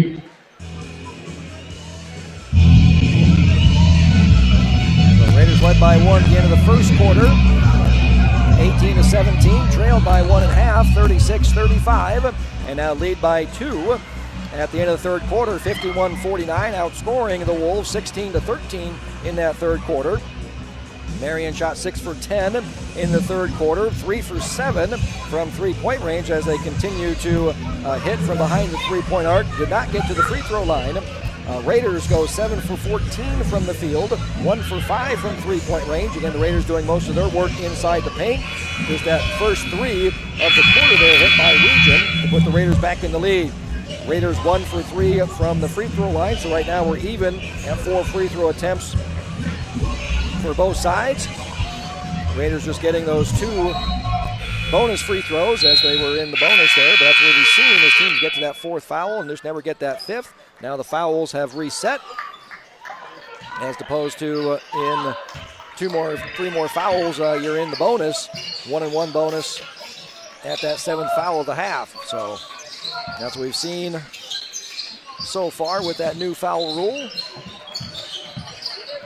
Open at the top of the key, Fisher, 3, rims, no, rebounded by Weiskopf.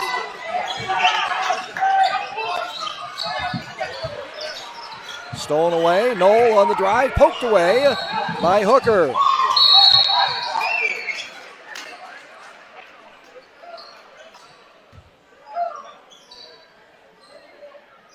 Marion Trigger in the corner.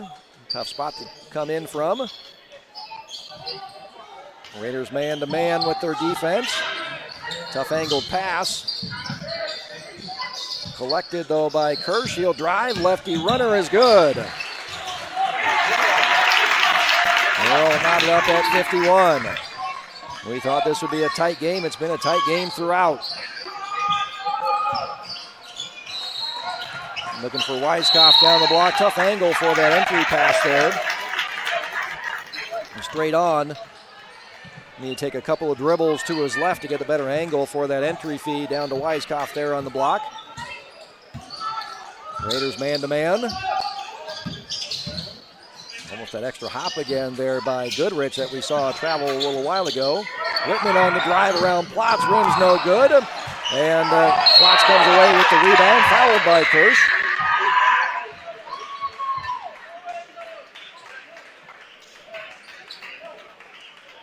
That's his third foul. Really the only player either way in any kind of foul trouble. Kirsch just picking up his third there. Marion man-to-man defense on this possession as well. Looking for Plotz on the high-low. Collects, puts it in. 53-51. Raiders back up by 2. Whitman being guarded by Plotz. Stop, pop, and rims, no. Rebound put back in by Goodrich. The guard didn't bring it down. Just went right up with it. He brings it down. He's all amongst the trees. Going to have to pull that back out, or he's probably getting that shot blocked. Steckley looking for Cockrell down on the block, being guarded by Whitman. He needs to walk Whitman up the lane there a little bit. Down to 10 on the shot clock, and dribbled it off his foot out of bounds. Third turnover on the Raiders already here in the fourth quarter. 6th of the second half, 13th of the game. Averaging 15 turnovers on the season.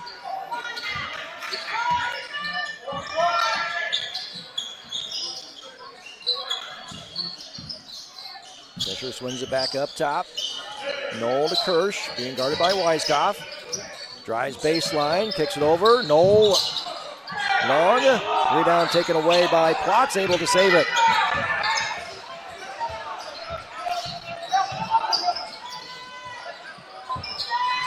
Nice job by Plotz holding on to that as Fisher was jumping the passing lane as he was looking for Hooker. Hooker will take the extra dribble into the lane and he'll hit the jumper. And he's back in the lead, 55-53.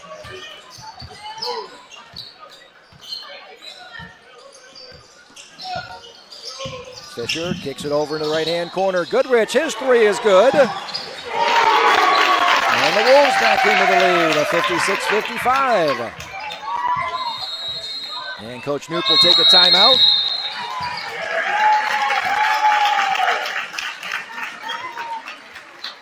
Talking about what happened on that last defensive possession. With Goodrich getting open in the corner. So starting off the fourth quarter, Raiders are perfect 2 for 2 from the field. The problem is they only have those 2 field goal attempts with 3 turnovers. Marion is 3 for 7 here in the fourth quarter. 1 for 3 from three-point range and have not turned the ball over. So that's where those extra possessions are coming from. Also 1 offensive rebound by the Wolves, and the Raiders do not have one yet here in the fourth quarter. So 4 extra opportunities for the Wolves. That's why they have 7 shots. And started off with the possession to the Raiders 2.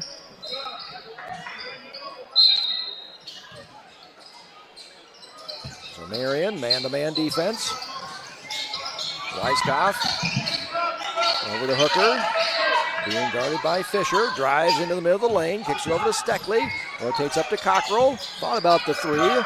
He's hit a couple lately. He'll step back, down to 10 on the shot clock. Steckley will come back, set it up. Center of the floor, behind the back dribble, into the lane, free throw line jumper. Off back iron, no. Weiskopf trying to tip it out. Saved by Cockrell. Players diving on the floor. Short by Hooker. Rebound taken away by Whitman.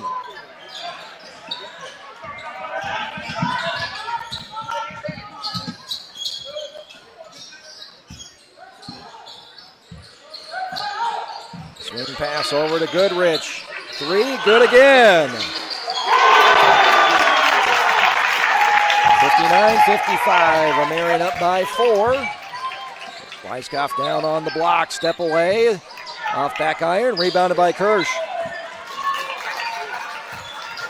They started out 2 for 2 here in the quarter. Have missed their last 3. Nice save of the pass. Kirsch drove to the basket. And Knoll was there to save the possession for Marion. Here's Kirsch being guarded by Cockrell. Swings it over into the right-hand corner. There he is again. 3 in a row for Goodrich.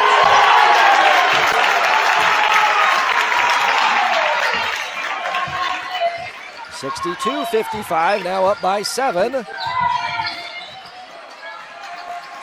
It was Knoll early, and now it's Goodrich late here hitting the threes. Weiskopf on the drive and going to get a foul. That's going to be the 4th foul on Kirsch. Holding Weiskopf on the drive.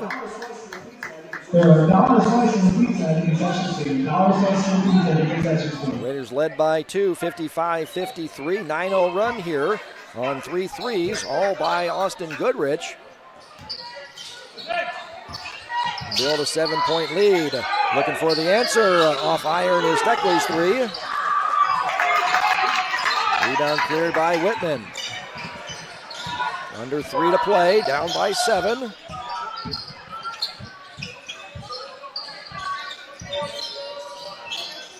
Kirsch in the corner. Down to 15 on the shot clock. Cockrell guarding Whitman down low. And there's the 5th foul on the push-off. You saw that arm get extended. So the official sees that arm extended. That's going to be an automatic offensive foul. So don't need to be in position. And that's the 3rd team foul. We'll see if the Raiders can get Marion into that bonus with the 5th foul. Cockrell down to Plotz. Holding on Farber, trying to stop Plotz before he got the shot up. So there's the 4th team foul. So now the Raiders are in that double bonus for the final 2:24. So Raiders keep on attacking, see if they can get to the free throw line, take advantage, and score with the clock stopped to cut into this 7-point lead. Inbounded to Hooker. His 3 is good. There's another way to cut into that lead. 62-58. Marion up by 4. Whitman at the left elbow, being guarded by Plotz. Stolen away by Hooker. And poked away again. And a nice job by Knoll as he was falling out of bounds to throw it off of Hooker.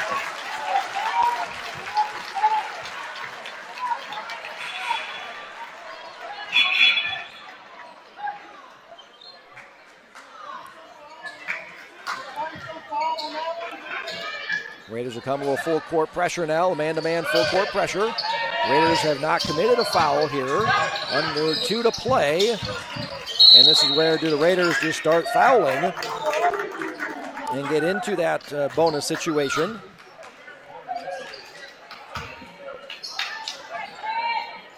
We saw this happen last year in the Raiders' final home game against Solon. Both teams had no fouls heading down in the final couple of minutes, so both teams were starting to foul just in case they needed that advantage down the stretch.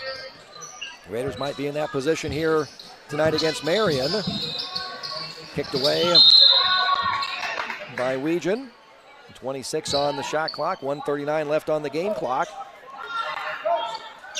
So plenty of time. Raiders just need a defensive stop. Going in the backcourt and fouled by Weegan trying for the steal. That's going to reset the shot clock back to 35 seconds though. So nice attempt on the steal, almost had it.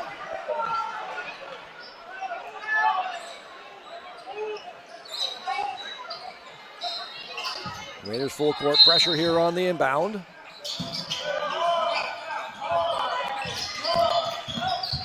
So if you're not going to foul right away, you want to ride this possession out. Going to get another bump foul. I don't think Steckley's like, I wasn't trying to foul on that one. Third foul. Again, that resets that shot clock back to 35 seconds now. So Marion already has taken about 30 seconds off of the game clock here and have 30 more to go that they can take off as they swing the ball around. Back up top, Knoll, Goodrich, Fisher, Farber, and Whitman, the 5 on the floor. Now down to 15. Plott switches off on Fisher. Here's Goodrich, gets it down to Whitman. Down to 10, almost poked away by Hooker. Lefty jumper by Knoll, off back iron, rebounded by Plotz. Weiskopf down to Cockrell. Reloads, puts it back in.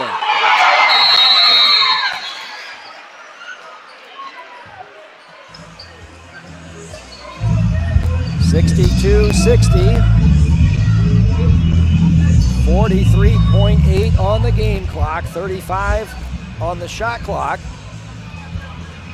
Full timeout taken by Coach Knoop.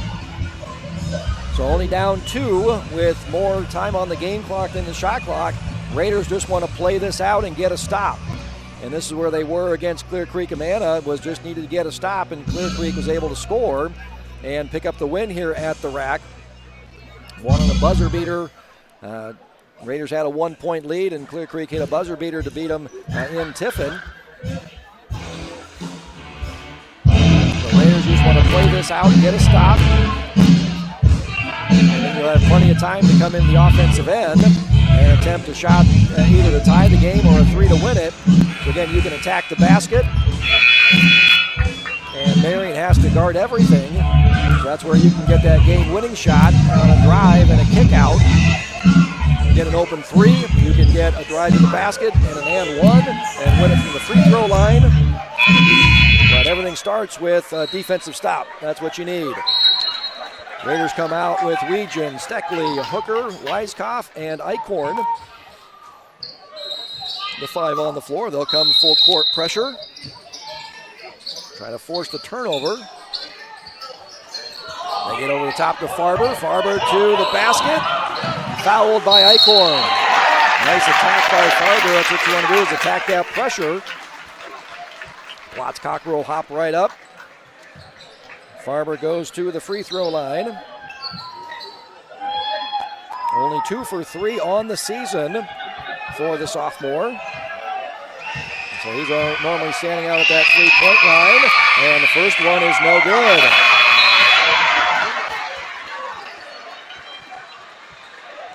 So even if he hits this, Raiders have 40 seconds, 39.6. Even if he hits, it's a 3-point game. You still have plenty of time. You can attack the basket. You still have 2 timeouts in your pocket. Second one, rims, no good. Rebounded by Whitman. He pushed Plotz underneath. Now you have to foul. Write it out. You got 3 seconds left. There's the foul call by Coach Knoop. Weiskopf commits the foul. That's only the 4th, so you're going to have to do it again.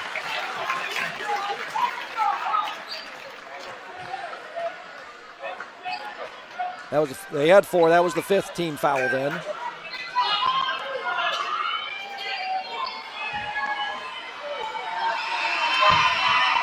Free throw is short. Fisher to the line. He's their top free throw shooter, 77% on the season, 20 of 26. Averages 1.4 free throw attempts a game. So again, even if he hits this, 27 seconds, plenty of time. He does hit that one. Up by 3, 63-60.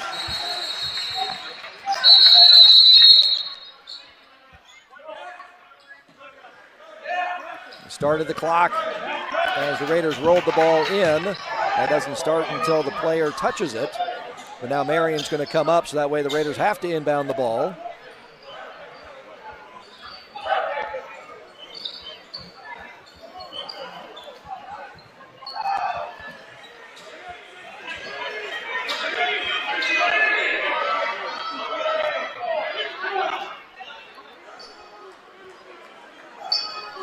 Rob, you want to rewind the YouTube channel and see what the clock should be at?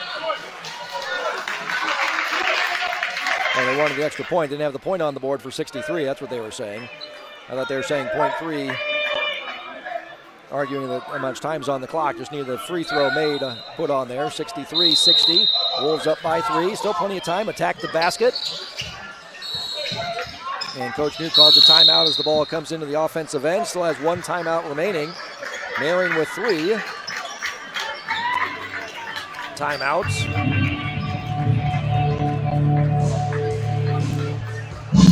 So 20 seconds, about 20 seconds remaining. So still plenty of time. I think you can attack the basket. You might get lucky and get fouled on the drive, or Marion, if they choose to do nothing, and let you go right to the hoop. You get the quick 2, try to get the steal. And if you don't get the steal, then you foul, send them to the free throw line. And then again, if they hit those free throws, then you're down to putting up the three-pointer as you're up against the clock. So if you try the three-pointer on this possession, which you can attack, and if they collapse and you get an open 3, that's a good time to do it. But if you take that forced 3 on this one and miss, Marion comes away with the rebound, game's over. So extend the game as long as you can. So if you get the drive and they collapse and you get open three-point shooters, you can take the 3 and try to tie it up on this possession. I wouldn't force up a 3 in this case. I'd take it to the basket.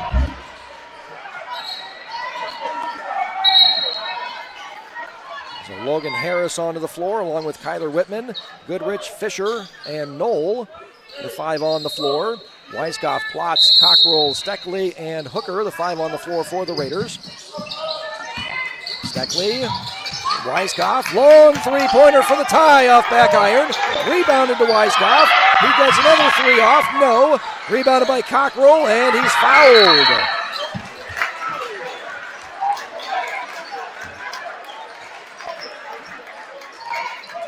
So Cockrell will go to the free throw line for 2.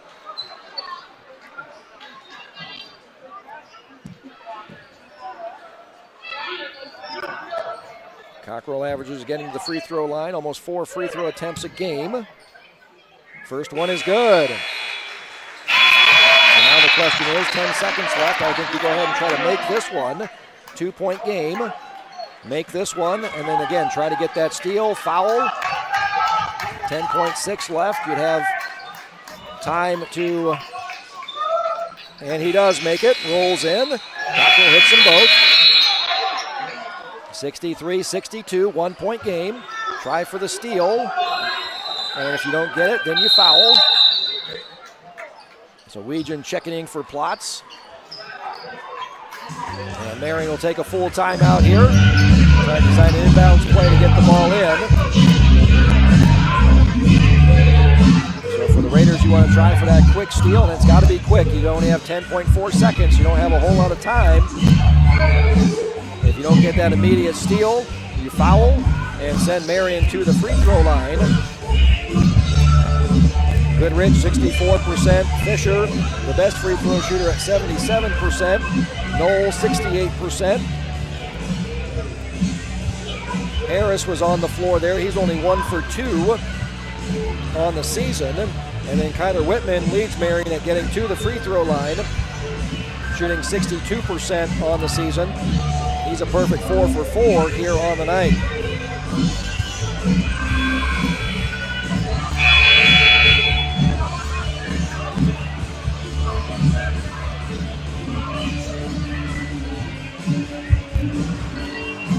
Raiders break the huddle.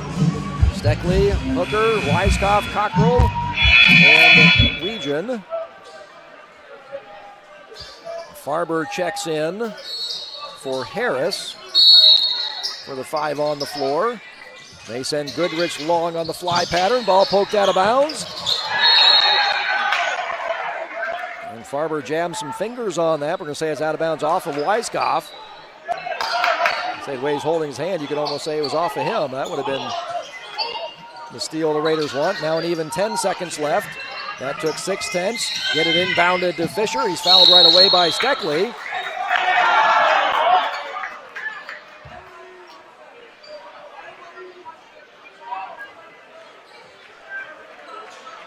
That's going to send Jordan Fisher back to the free throw line. Again, he's the best free throw shooter, 77%. Split a pair. They put 8.5 seconds back on the game clock.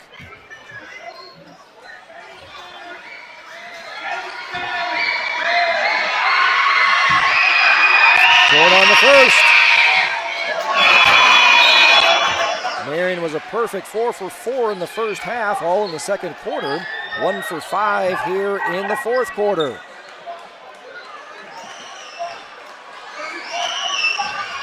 They'll make or miss. There you have an opportunity here.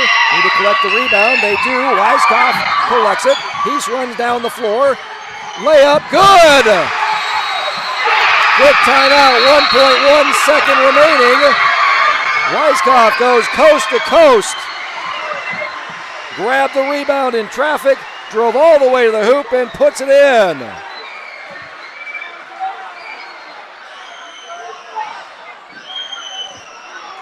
(64-63), Raiders up by 1. Timeout Marion, they're going to check the clock. We got 1.1 right now on the clock, which gives you the opportunity for the catch and shoot.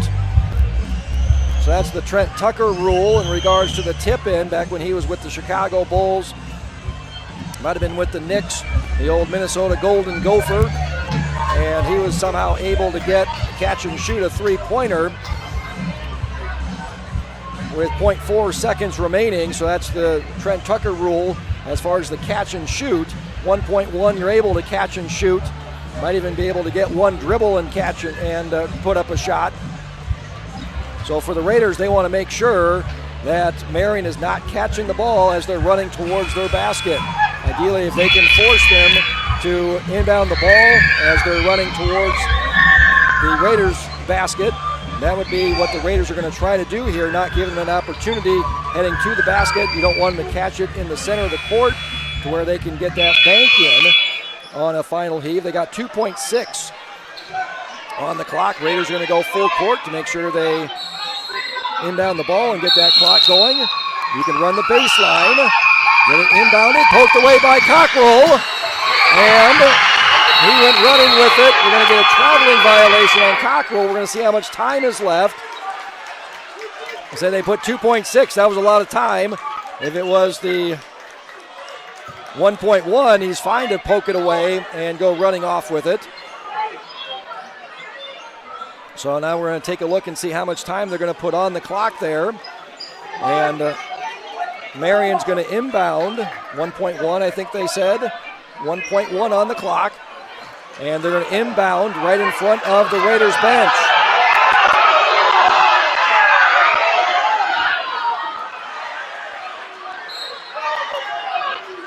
And Marion's going to call their final timeout here.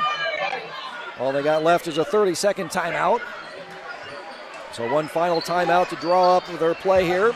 Again, if you're Raiders, so you got to guard everything. You don't want to foul. No fouls, but yet you have to contest everything on top of it.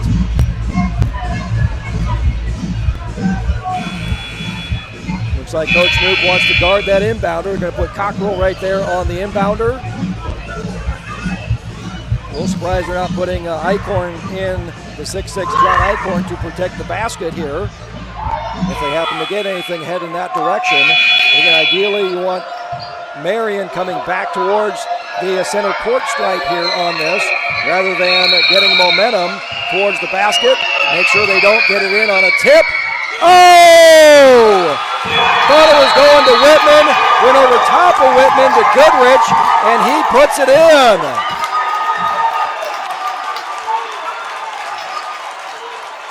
Nice design on the play call.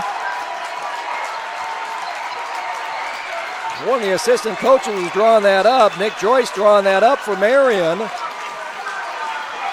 Catch, shoot, had the 1.1 left. That's 2 games the Raiders have lost on buzzer beaters.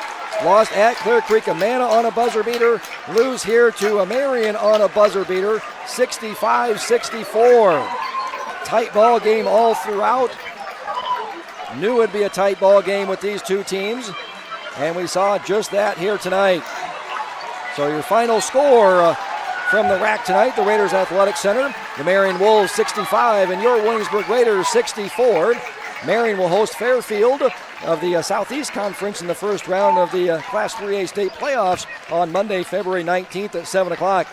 The Raiders will hit the road for their final game, a makeup game with the South Tama Trojans on Thursday before hosting the Fort Madison Bloodhounds in the first round of the Class 3A state playoffs on Monday, February 19th at 7 o'clock here at the RAC, which will be our next broadcast. The Raiders beat the Bloodhounds in Fort Madison to open the season, 61-57 in double overtime. For Robbie Allison doing stats and run the video board, and all the technical assistance from Veronica Heitman and Todd Yelland. Thank you for joining us on our Williamsburg YouTube channel for tonight's game between the Raiders and the Marion Wolves. Good night from the RAC, the Raiders Athletic Center.